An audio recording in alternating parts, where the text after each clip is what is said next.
Welcome, everyone, and thank you for joining us for this exciting and exclusive event.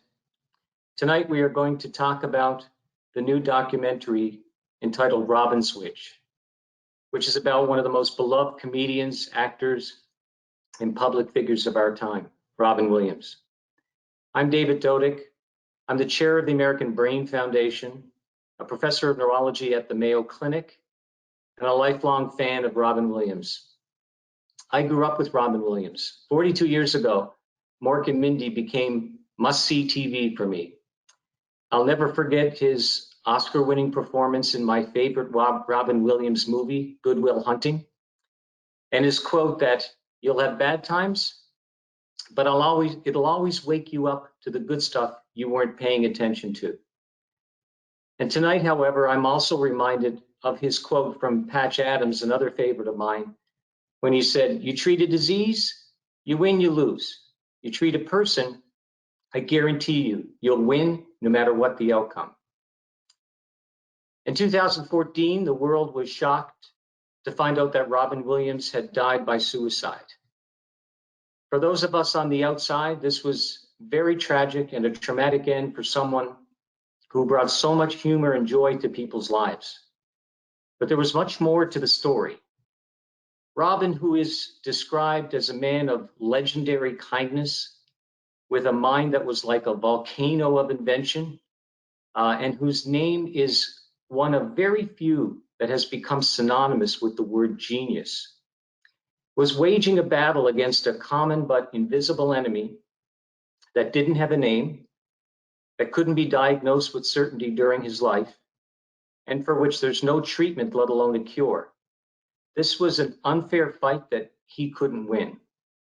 So his wife, Susan, set out on a journey to set the record straight and to make sure one of the most common diseases that nobody's ever heard of gets on the marquee, and that research to find a diagnostic test and a cure gets the support that it needs.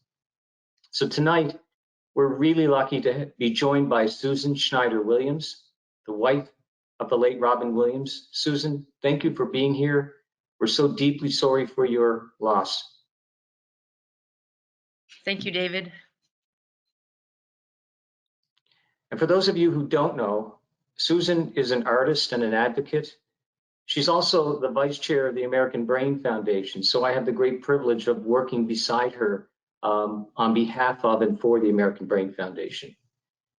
However, entering the world of advocacy was not a part of Susan's plan.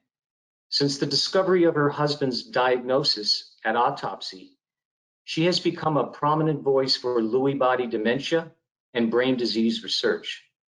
She also helped establish the American Brain Foundation's Lewy body dementia fund that supports research to find a biomarker or a diagnostic test for Lewy body disease. Just an incredible initiative and the first of its kind at the American Brain Foundation.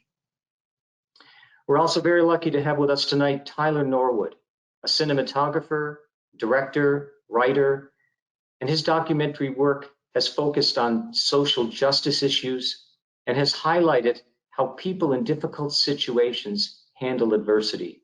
Tylor, thank you so much for joining us tonight. Totally my pleasure.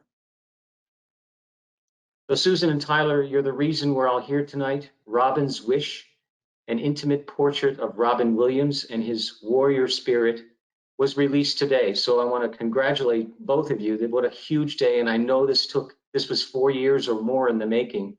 So let's take a quick look at the trailer. Ladies and gentlemen, Robin Williams! What's your brain doing when 10,000 people are laughing their heads off? I'm not a tuna! The human brain is, an extraordinary 3.5-pound gland. The moment you think you understand it, it comes out with something else. The breaking news, actor Robin Williams is dead at the age of 63. They believe that the Bay Area resident committed suicide. There was a lot of media speculation. On Robin Williams' mind before his death, money. He's broke or he's depressed or he's just given up. The last movie, it was clear to all of us on that set that something was going on with Robin. There was something eroding within him. I was called in to go over the coroner's report. It was the beginning of understanding what had really gone on. My husband had unknowingly been battling a deadly disease. Lewy body dementia is a devastating illness, increases anxiety, self-doubt, causes delusions that have never been present in someone. Nearly every region of his brain was under attack. He experienced himself disintegrating. I remember him saying to me, I don't know what's going on, I'm not me anymore. It really amazed me that Robin could walk or move at all. People who are incredibly brilliant can tolerate degenerative diseases better. Robin Williams was a genius. He was always able to power through it, and he'd become this guy that you knew, remembered, and loved. The way that he was able to battle the inner turmoils, he was a freaking warrior. It no longer feels loyal to be silent about it, but maybe more loyal to share. He was blessed with what his heart was capable of in the midst of fear. He wanted to help people be less afraid.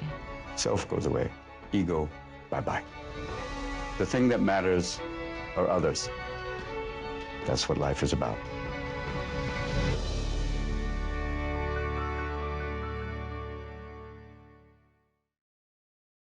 Incredible, guys. So let's talk a little bit about the film. Susan, why was this story so important to tell? Couple of reasons, well, many reasons. To start with, really, this was for Robin to set the record straight for him.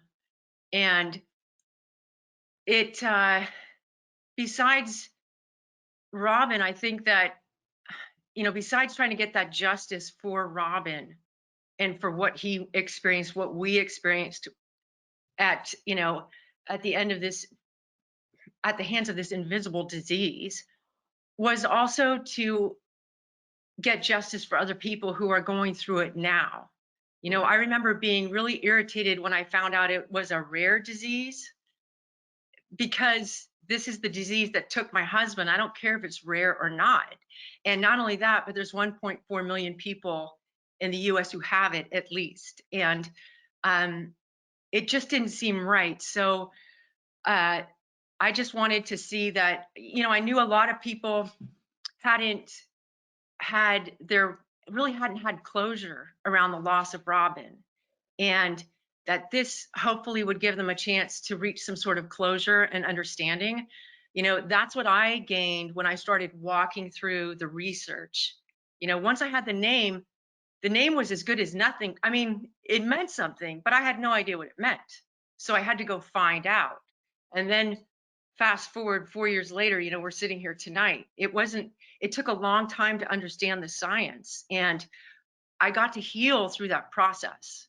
And as I healed, I just thought, this story has to be told. It's not just Robin's story or mine together. There are millions of people who are suffering with this. And if you factor in the caregivers, the families, the colleagues, the friends, the doctors who are trying to treat them, that this was much bigger than quote unquote a rare disease.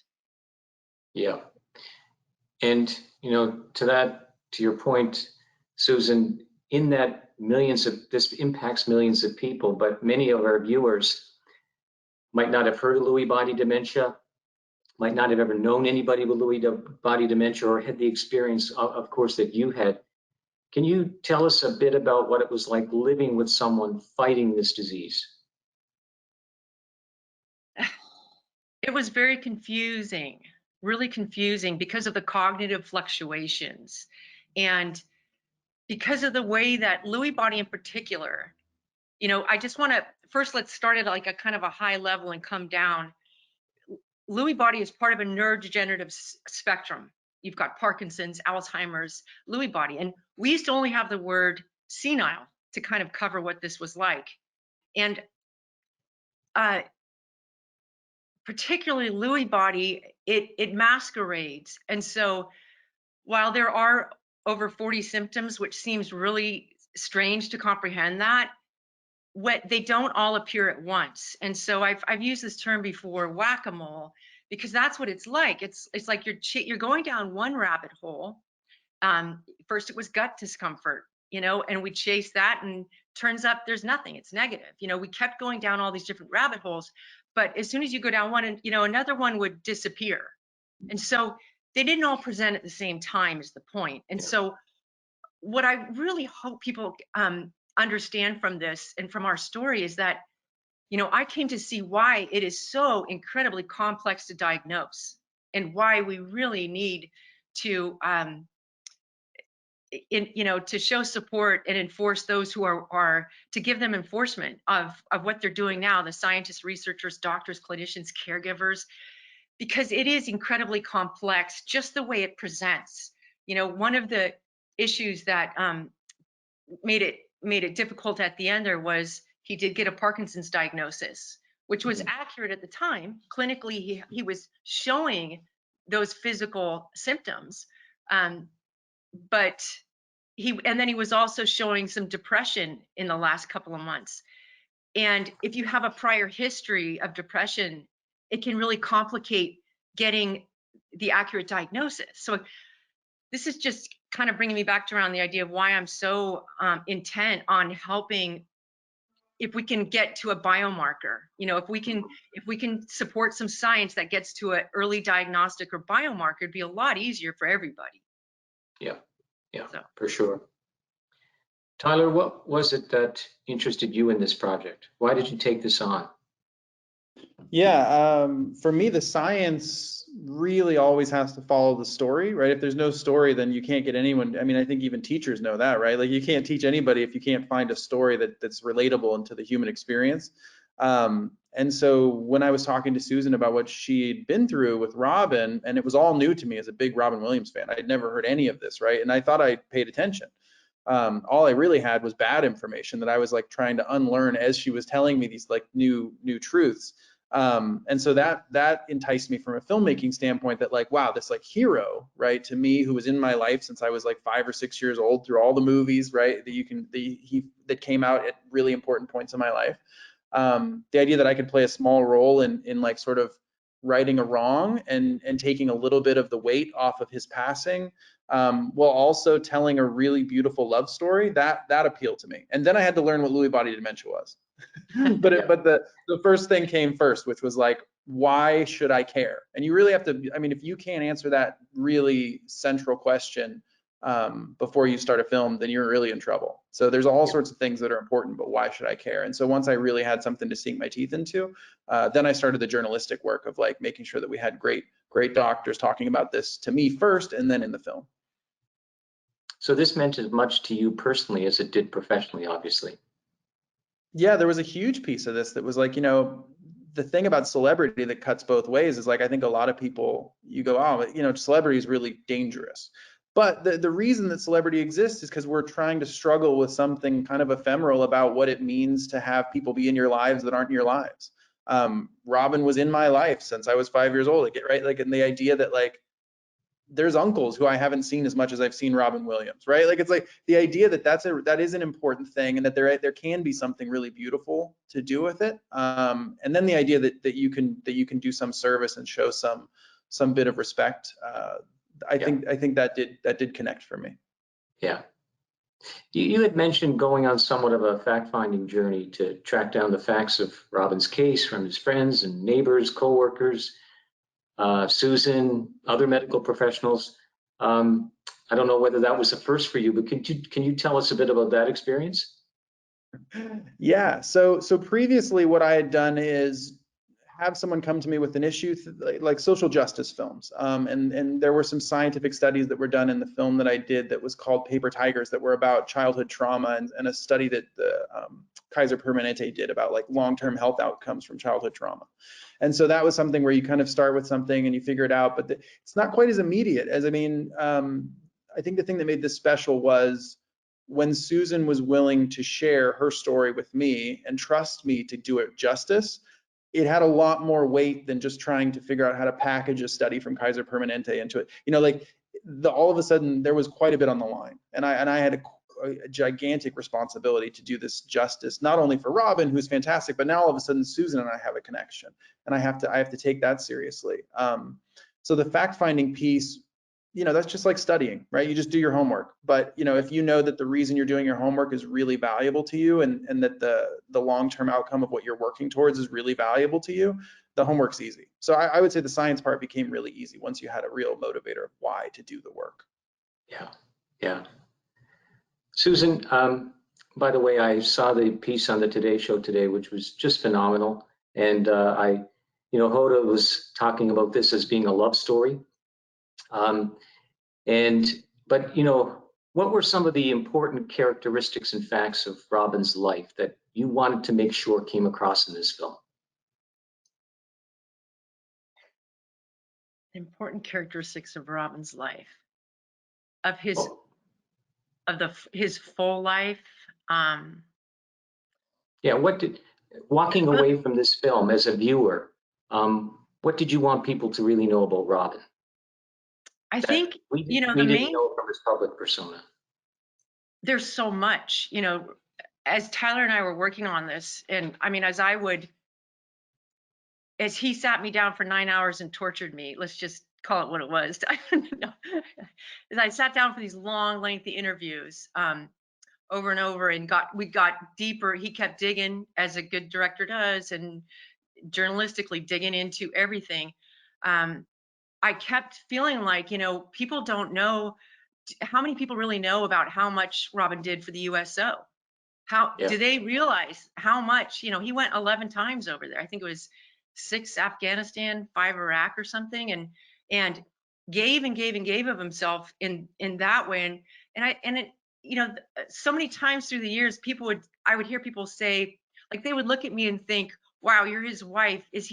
How can you stand it? Is he always crazy like that? And I would think, are you kidding me? Like, I would never be with somebody if that was him at home. And, Robin was just a brilliant, amazing, intellectual person that you'd want to hang out with. And every once in a while, there'd be an unbelievable, humor that would come out. But Robin was incredibly well read. We had a blast going to art museums, and I would fill in the art part, he'd fill in the history part, and we just would come out fascinated with learning more, and he was an incredibly curious individual. So I wanted, I hoped, I just felt like people missed out on Robin the man, Robin the guy, who happened to have this brain disease. And that was a big miss out too, because then they missed out on what a warrior he was. I saw up close how hard he fought in the trenches of this disease. And, I was fighting with him against something that was invisible. It's just that simple. And when I say this, there are millions of people who are doing this right now, who are trying as best they can to put these pieces together. So, yeah. I saw an editorial this week in the Wall Street Journal, and the writer had actually met Robin, spent a weekend with him, in fact. And he talked about Robin and this movie, and talked about his legendary kindness, which I was struck by. Not surprisingly, I obviously didn't know him, but just his public persona, that wouldn't come as a surprise to anybody. And the other thing he said, which of course is what he's famous for, is that he could riff. His hurtling mind would allow him to riff on any subject under the sun. He couldn't possibly prepare for all of this. He would just riff. And only someone with that level of intellect, who is well read, as you say, and intellectually curious, could possibly riff like that. Now, keep in mind, David, he was also a Juilliard trained actor.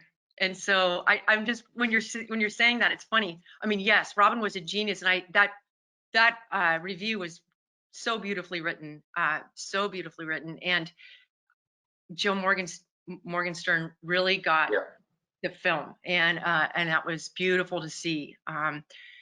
Robin could do that, and I thought it was fascinating that he wanted to follow how Robin's brain worked. So, this kind of makes me think about Robin's cognitive reserve, and which is a term I've come to understand very well. This is Robin was a genius. He had very high intellectual capacity. So you combine that with his ability to act, which was off the charts. And he so what it is essentially he had more, if you look at your brain as all the neural connections in your brain as freeways and highways, streets, byways, you know, pathways. Robin had an extraordinary amount and they were all functioning. He had way more than most of us. And so that's your amount of cognitive reserve. So as he had to tap into that reserve when elements of his brain, when the neurons started degenerating from all the Lewy bodies, he was able to make it through this longer than most without, you know, he was able to stave off the symptoms longer than most. But then it was like the dam suddenly breaks and he can't hold it back anymore. And I cannot tell you how many people I've heard from in these last several years who lost someone they love to this disease, and that person was an intellectual giant of some sort. And it tends to seem like it's a really fast demise in someone who's got high intellectual capacity or greater cognitive reserve. Yeah, really interesting. You know, Tylor, we often hear that Robin was a creative genius. In fact, as I said in my opening, I know a few other people, save for one very famous guy back in the 20th century, whose name has become synonymous with genius. I mean, you can hardly talk about Robin Williams without, you know, inserting the word genius in there. So, I mean, what did you learn about when making this film about Robin that helped him battle with this disease?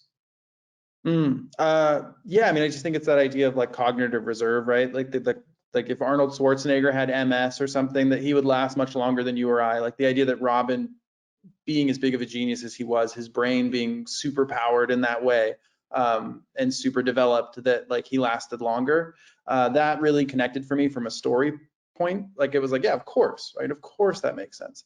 But just, you know, the thing that I think I've been kind of ruminating more so in the interviews that we've been doing around the publicity for the film, but just the idea that like that his super powered brain was in a lot of ways just a vehicle for his heart. That like, you know, that like, I'm sure when you go home at night, your mom or your wife doesn't say like David Dodick, she says David, right? Like the idea that like that Robin the man was so much more than Robin Williams could ever be, because we need Robin Williams to be something very packageable. And the idea that person Robin was so beautiful and so giving and so generous to his friends, but also to those around him, right? Like the USO.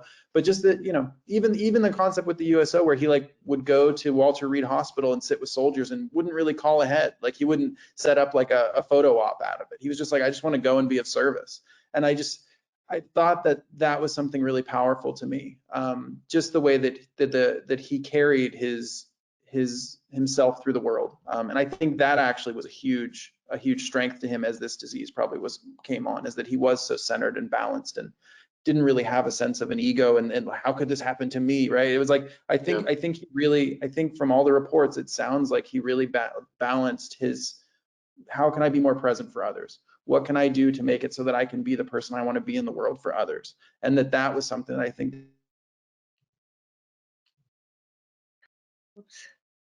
Oops. Whoops, he's thinking, you know. Come on back, Tylor. He's thinking really hard. Get that thought. Well, I was going to ask Tylor, but I'll ask you, Susan. The extent to which Lewy body dementia played a supporting role in this film, to use the analogy of filmmaking. How did you want that weaved into this film? Well, when Tylor and I first met, I asked him if he would be interested in doing a science documentary. Basically, I wanted it to be. I just really felt like this was a huge missing part that people needed to know about, and so I was hoping that it would be. I was hoping it would be certainly in there, and I wanted to see. I wanted the science to get in there so people would understand a little bit of Robin's the degree to which Robin had it, and B, how complex it is, and then kind of to get in the idea of the nature of this. And you know, initially Tylor started kind of following me with his camera for a while I was going and doing my own advocacy work and speaking around the country and doing stuff for the ABF, and which I'm in my 5th year now with the ABF. And I had really found so much through the communities that I'd met that were already hard at work. It wasn't like I just put up a flag and went to battle on this thing. People were already in the trenches working on it and working on brain disease. And so, you know, I wanted that to come across, that there is hope in that. There's tremendous hope in that. I mean, that's why I'm still involved. You know, that's why I'm still doing what I'm doing, because the people are incredible who are working so hard behind the scenes on all of this. And they're amazing. So I hoped that would come through in the film a little bit, that it's not just this independent, weird, strange little disease, you know, that's off in the corner and only Robin had it. That was not the case. So, you know, I think Tylor at one point, we were talking about this recently, how, you know, he at one point really wanted to chase down the emotional story.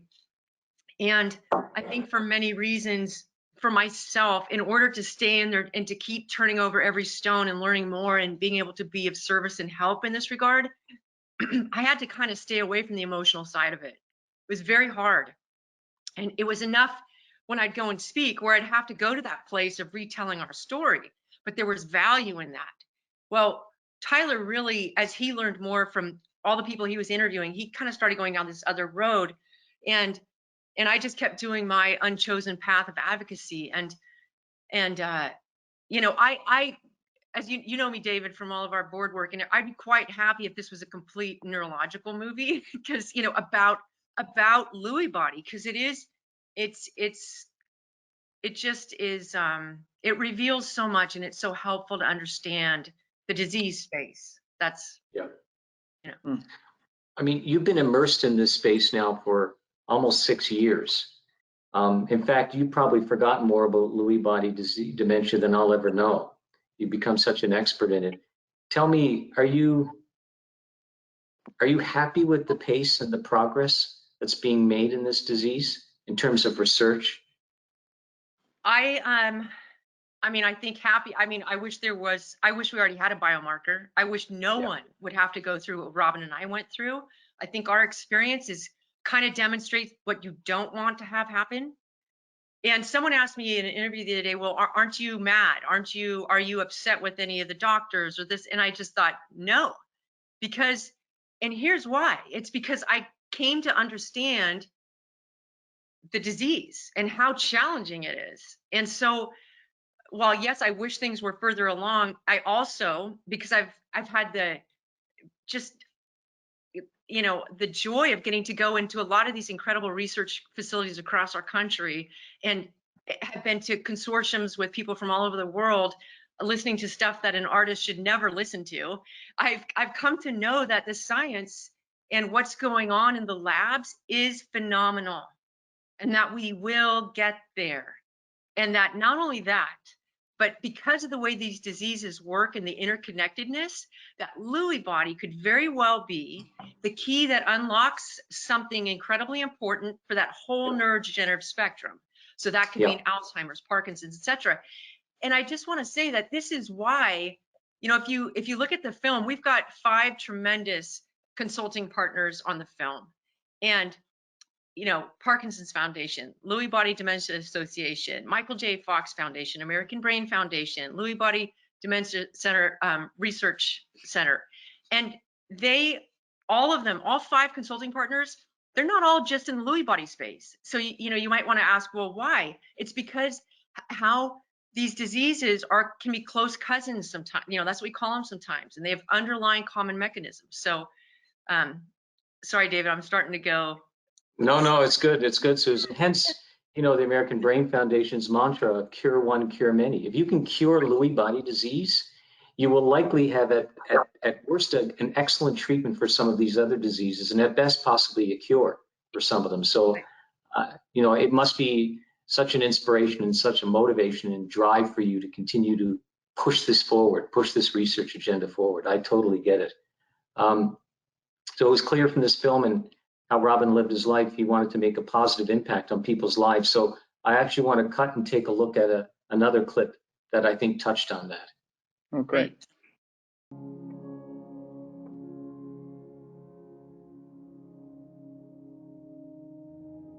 After he left, in his bedside table, there was a few items, just a few things. And every once in a while, I would pull that drawer open when I missed him and just wanted him to tell me something. I opened up that book and I was like, wow.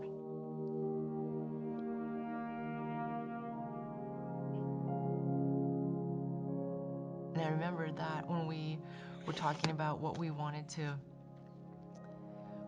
be able to leave as our legacy. And for Robin, it was that he wanted to help people be less afraid.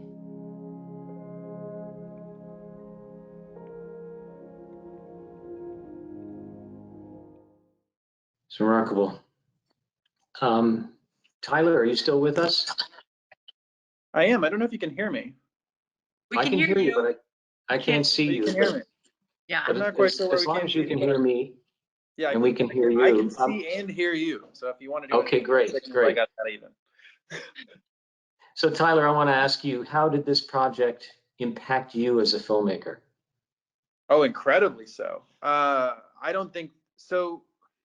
So something that was profound for me that I didn't expect going in was how taken I would become with Susan and Robin, the couple, and just how impressed I was by what it means to be a caregiver and what it means to be somebody going through something that you never get the name of, that's tearing everything away from you, and just how difficult it would be to stay together, to stay looking into each other's eyes while all of this stuff is happening.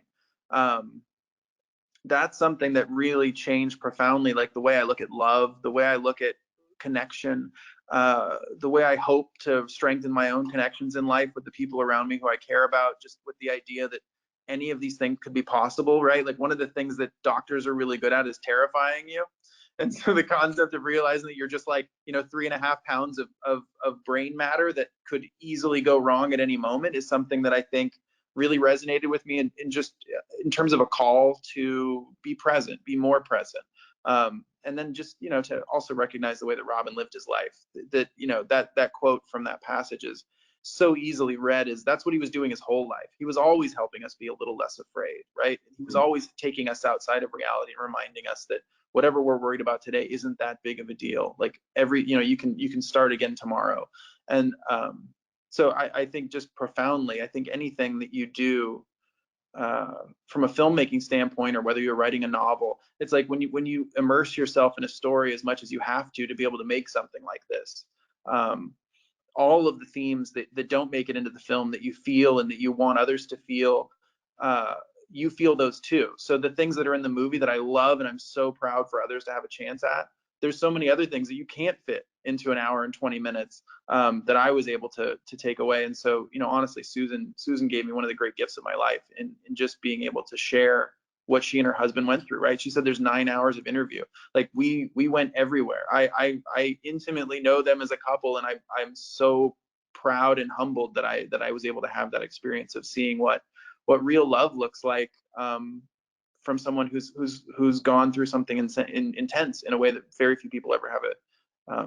Weirdly, the word that comes to mind is opportunity, right? Like the idea that they did this and they approached it as, we're going to get through this together, until that wasn't possible, and that actually really was beautiful. Yeah, it's profound. Susan, you mentioned earlier on that you finally near the end got a diagnosis of Parkinson's disease, which turned out, of course, not to be the right diagnosis. Until, finally you were told that he had Lewy body dementia.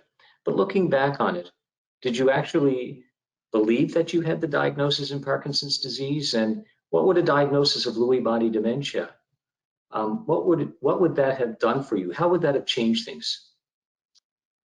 So that was really confusing, because at the time, the Parkinson's diagnosis was correct, based on what was presenting, and that was the physical symptoms. And what I learned is that, that this is a spectrum disease, and that on one end you've got Parkinson's and the other end Lewy body. And because the Lewy body is not, you cannot definitively find it and say that it's Lewy body, with definition until autopsy, that wasn't clear. If he had presented with hallucinations to start with, then it would have been deemed Lewy body, but that wasn't our case. And I think that, you know, back in 2016, when I wrote the editorial, The Terrorist Inside My Husband's Brain, I was of the mindset that, well, what does it matter if we had a diagnosis when there is no cure?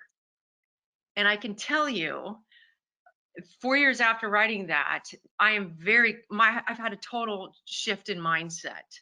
And that is the value and the power of a diagnosis. You know, Robin and I we spent the last time we had together. Robin spent his last moments on this earth, particularly that last year, chasing these symptoms and not knowing. And Robin didn't have the luxury of knowing that he wasn't going crazy, that it wasn't, he didn't have the luxury of knowing what it was. I didn't have the luxury of getting to say to my husband, even if it was 100 times a week, honey, you're not going crazy. You have a brain disease. This is all part of it. It's, you know what? I'm with you. And I mean, I could tell him I was with him and that we'd get to the bottom of it, but we didn't know what it was. So, you know, each of us only has so much time on this earth. So time is so valuable, and getting to take your power back when you have a diagnosis, you can choose what you're going to do then. So even though it's not right now, currently we don't have a cure, and it's, you know, we hope that this landscape of Lewy body is better someday. But if we had known at least what it was, we could have gotten into the solution. We could have taken our own power back, even if it just meant that Robin, you know, could go and be a part of clinical trials, or not if he didn't want to. You know, there are many things that you can do. You could join a community, because there is a thriving community there. They're very tight, and you know, that's all the difference in the world, I think. And also you can help. You know, to me, one of the best revenges against this disease is to be part of the solution. And so when you get to participate, and you know, I've talked to many people around the world who have this, who have made choices on how they can be a part of science, what they can do to help be a part of the solution against it. And that's empowered them while they're here and with what they have left. So yeah. And there's another thing too, which I would say, you know, there's a thing about antipsychotic medications. If someone has Lewy body, while this may be a definite temptation, you think they need antipsychotics because they reach a very paranoid, difficult state. For someone with Lewy body, it can be the absolute worst thing to give them. And it can exacerbate and move the disease forward. And then when they're taken off the antipsychotic, it doesn't come back. And, you know, Robin experienced that. He had to take those at one point, and it wasn't, you know, I would say that I think they've made improvements in maybe, I've heard that there's some improvements in those, but yeah. So diagnosis is important for everybody. Yeah. And of course, the one thing Robin would have done is, had he had this disease, had he known what he had, he would have helped all those other patients and families be less afraid, right? Yeah. Yeah. Yeah. He gets to do that now. So he gets to do that now. Yeah. Yeah. You're doing it for him. Yeah. It's a we situation. Yeah, very much so. I just want to circle back, Tyler, to you real quick and just say, just a shout out to you. I know that, you know, you got into a lot more than you bargained for. I think we both did. And I trusted you. And you know, you came to me through it was kind of a small town story of how we met, through my art framer, who you'd done a documentary on, a great 20-minute film called Naples Yellow, which Robin and I had watched and really, really loved. And if it wasn't for Jim Ringside's relentless bugging me to reach out to you, and also because of my mom, who it's another story. She has a habit of cutting out newspaper articles, and it was about the framer in the first place. So actually, if it wasn't for my mom, this wouldn't have happened, really. But Tyler, you climbed mountains, my friend, and I trusted you, and you went for it and showed your beautiful colors. And, you know, it wasn't just for Robin, it was for the millions and millions of people that you're helping with this film. So. Thank you. Susan, no, tell us a bit of, the go ahead, last thing Tom, I would say, sorry. just I think in response to your last question, David, was the idea of like sort of what diagnosis would have meant. I mean, just to report also this thing of, you know, Robin's professional side, his performance side, that I think we all outside of Susan had a connection to. That Robin was like a corporation, right? Like there was so many people who relied on him for employment, and I think he had a lot of guilt. I mean, you hear Sean Levy, the director of Night in the Museum series, saying, you know, Robin, when this was really affecting him on set, he would come to the director at 2, 3, 4 in the morning and say, you know, I don't feel like me anymore, and that the way Sean came back from all that as a director was like, you know, I saw a guy who wasn't himself, and he thought that was unforgivable, right? The idea that Robin not being himself, he carried a lot of guilt as also wanting to be that person that we all wanted him to be, right? Like he wanted to do that, and I think there was a lot of guilt that really could have gotten peeled off if he'd had that diagnosis. Yeah. Good point. Susan, when I joined the American Brain Foundation several years ago, of course, you had been there and you started up this Lewy Body Dementia Fund, which at the time when I heard about it, I had not heard of a fund like that before. And I thought, first of all, this is brilliant. And secondly, what a template for other brain diseases as well. So maybe you could tell our audience a bit about, you know, your work with the American Brain Foundation, this fund, how it came to you, and how you've developed it and what you hope it will accomplish. Great. So the reason I'm very grateful to be a part of the American Brain Foundation is because we look at the whole brain, and we look at how the diseases are interrelated. And as I mentioned about Lewy body and within the neurodegenerative spectrum, that in this idea of common mechanisms, and potentially if we knock out one disease or an aspect of one disease, it can knock out others. We have an eye to looking at how these are all interconnected.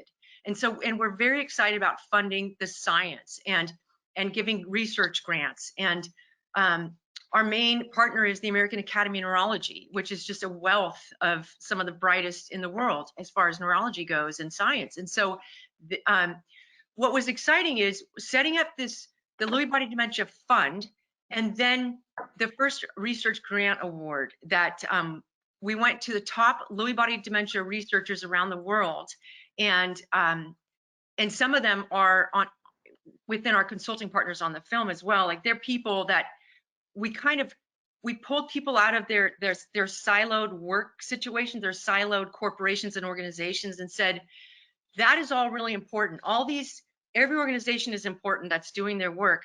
We want to operate up here where we get to select, pick, and target after some of these diseases. And let's, you know, I mean, because of my situation, I was like, we need a biomarker for Lewy body. And so these researchers from around the world, God bless them, man. I mean, they got together and spent hours and hours, and they designed a research grant award. And that's going to be one of the first things that our Lewy body dementia bucket will fund.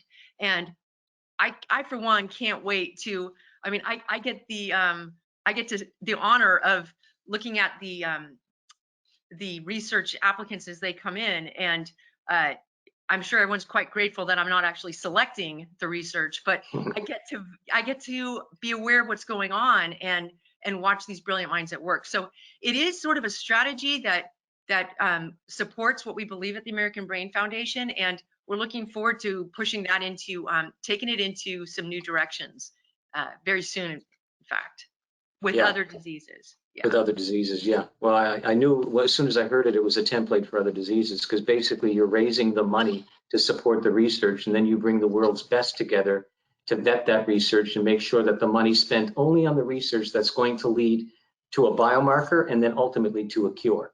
So it's exactly. just. And the thing about it that's so great is that you're having the top minds from these organizations that are working on separate things, and they're coming together. So it's kind of like this, you know, Galactic Brain Council that's deciding on, well, let's go over this let's target this specific thing, because you know, they know what research is going on and not going on and what needs to happen, not only in that specific disease space, but related disease spaces. So it gets exciting because it's strategy. Yeah. Yeah, it gets me excited too, because to your point about being partnered with the American Academy of Neurology, it is the largest professional organization of neurologists in the world, 36,000. And so every disease is represented there. So there's no disease that we can't tackle with the brain trust that sits behind the foundation and with the American Academy of Neurology's partnership. So that's why it's so brilliant. Well, I'm excited too. I'm excited too, David. Just, you know, back to one of your earlier questions about how I felt about kind of the current state of, you know, am I hopeful about the situation with Lewy body right now? And what I just want to say is that neurology and brain disease, this area, you know, what's happening and what's going to happen in the next, you know, 1, 3, 5, 10 years is going to be extraordinary. It's so anyway. I just got off the phone before this session here this evening with a colleague from another country, and they're wanting to set up an institute of neurology in that country. And of course, that's what everybody wants to do. We were talking about how everyone in other countries, in other regions, wants to set up an institute of neurology, because that is the future. And we need to tackle diseases like Lewy body dementia, Alzheimer's disease, ALS, and so many others for which there's no cure. And we need one. And the fact that neurological diseases touch 1 in every 6 people in this country. And then, of course, their families and their friends. There's hardly 1 degree of separation between us and someone with brain disease, or someone we know with brain disease. Absolutely. And I want to say that, you know, if I was so happy to see that it was so hopeful going into these labs and learning about the amazing science that's going on, the brilliant ideas. And we don't have a shortage of brilliant ideas. And that is the really good news.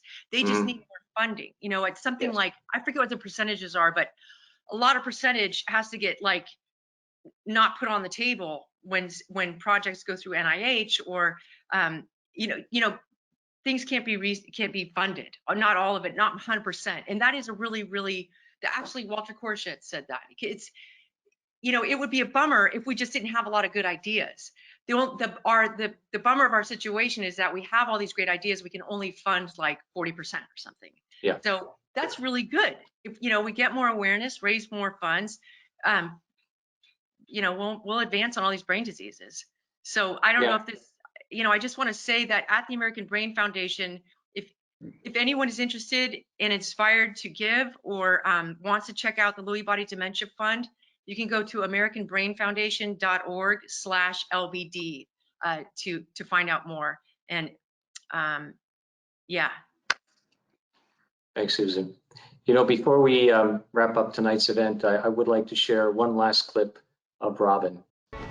He wanted to help people be less afraid. Self goes away. Ego, bye-bye.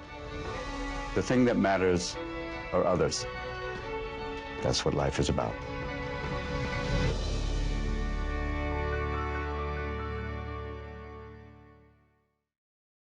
That's Robin's wish.